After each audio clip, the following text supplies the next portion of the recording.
The card that had to be won may have a hard time being undone. Find out what's going on as I hereby invite everyone to join me on my adventures through Marvel Snap. Hey everybody, it's Annabelle.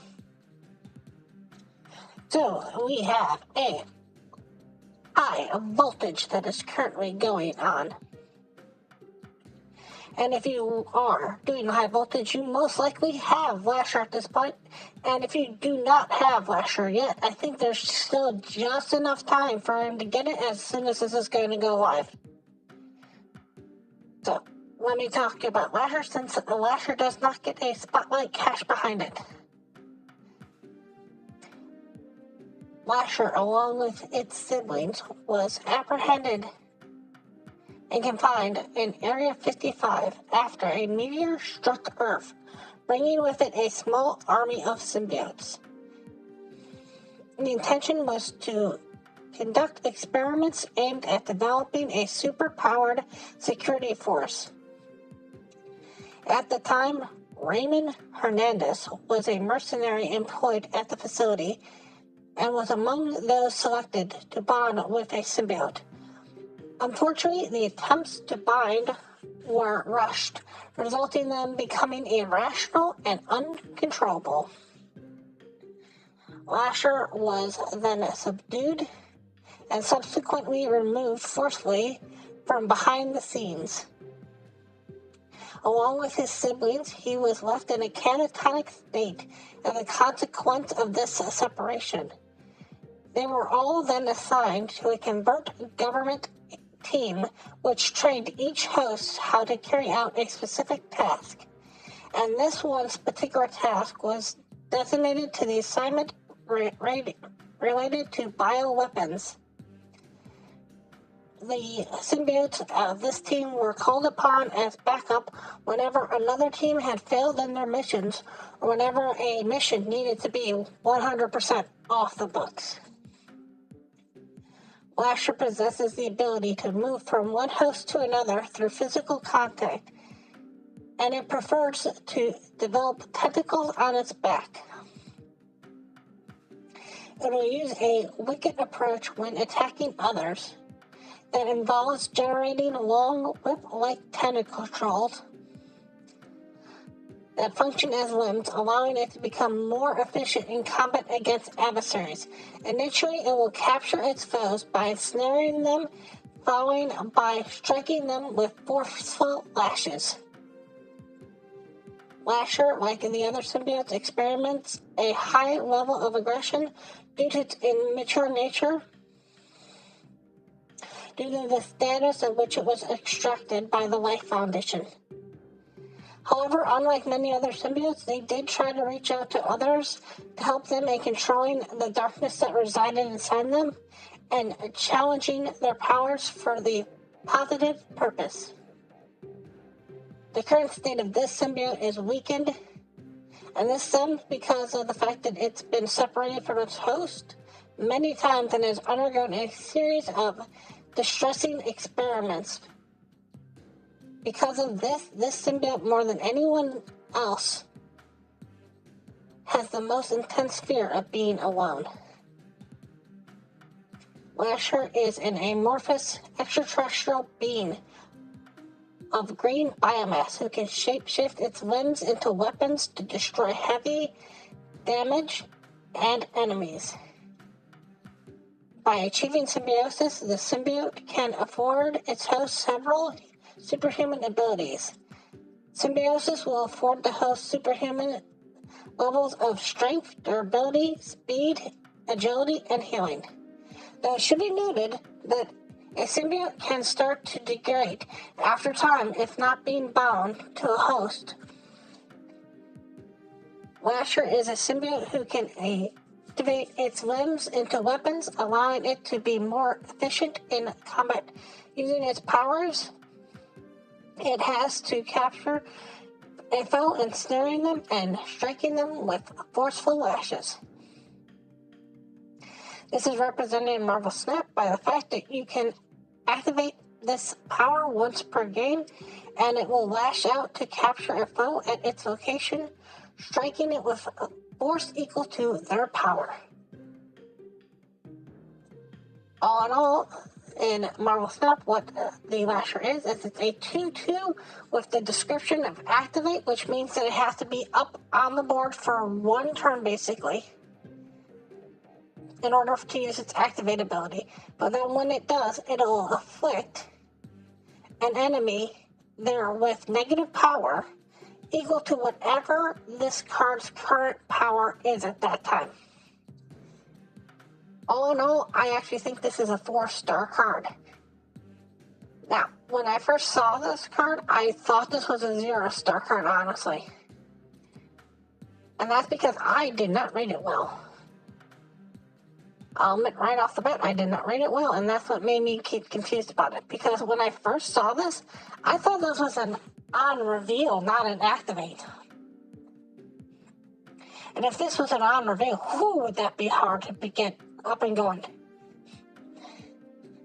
But because it's an activate, this is a seriously strong card.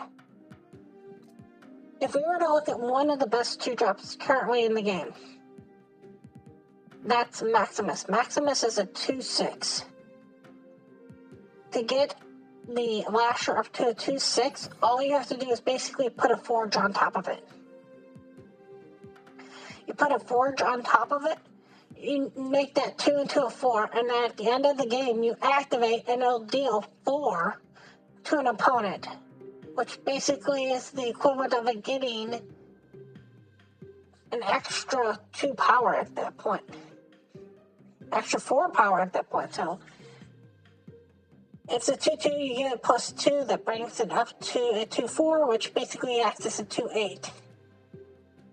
So just with 2 extra power, you're changing this into basically the same equivalent of a better Maximus. It works the same like all Afflict cards do, like Hazmat does, which means that Luke Cage technically is a counter to this. Now, here's the thing about Lasher. I'm not sure that you need to worry that much about Luke Cage. If you're forcing your opponent to put Luke Cage in their deck just to take down your Lasher, that's one inferior card that they can't play. And it's not, if you're not going full heavy on the Hazmat combo, if you're not putting Hazmat and everything else like that, you're just playing Lasher,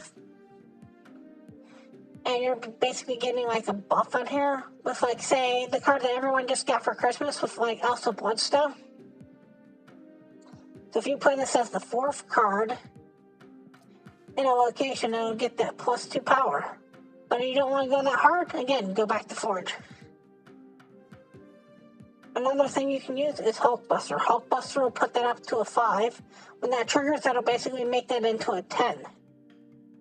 That's Typhoid Mary with stats with none of the downside. Another great card that you can use with this would be something like Iron Man, because either it's going to massively affect Iron Man if it hits Iron Man, because if this takes, let's just say it's -2, it's going to change that Iron Man to a -2, which basically it means that Iron Man's a -4 at that point.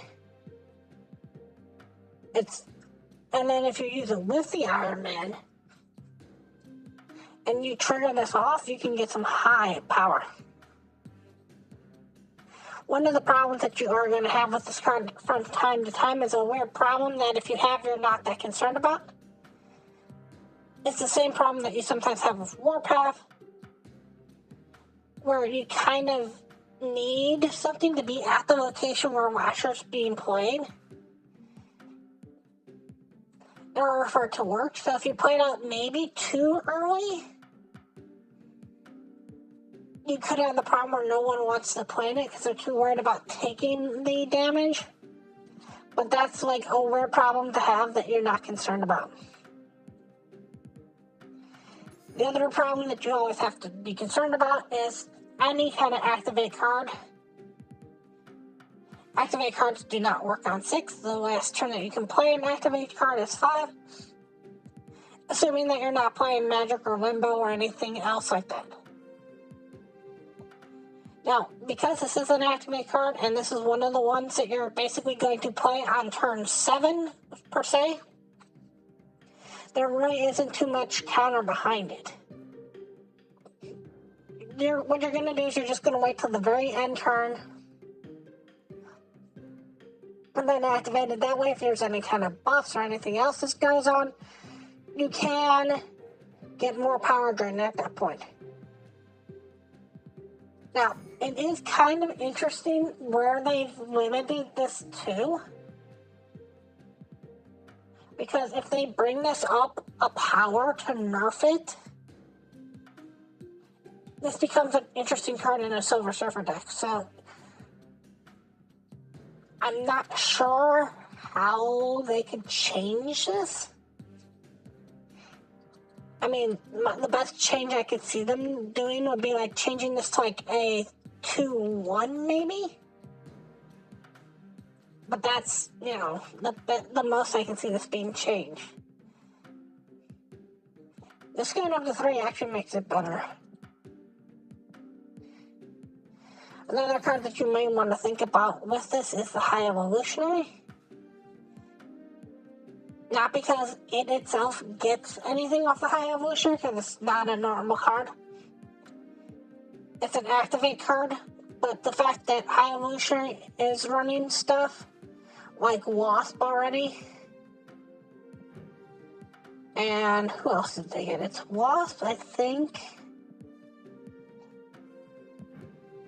Is it Cyclops who does the other part of this? Cyclops. And I think it's... Stop that. Come on, High Evolution. Show me who I want. Abomination. Now, this isn't going to work the best with Abomination because it's one big drain instead of a lot of multiple little drains. So, just be careful about that. But if you're already planning on running High Evolutionary and you need to do more cards in there, this isn't the worst card in here.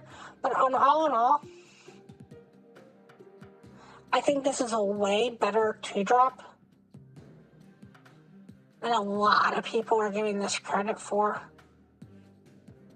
And I don't think you need to go that heavy into a pump deck. I don't think you need to go that heavy into a leech deck in order for this to be a scary card. Again, just a Hulk Buster will get you there. Just a Forge will get you there. So, be a little bit more cautious about this card when you see it out and about. Anyways, I want to thank you all so much for watching, and as always, remember, play for fun.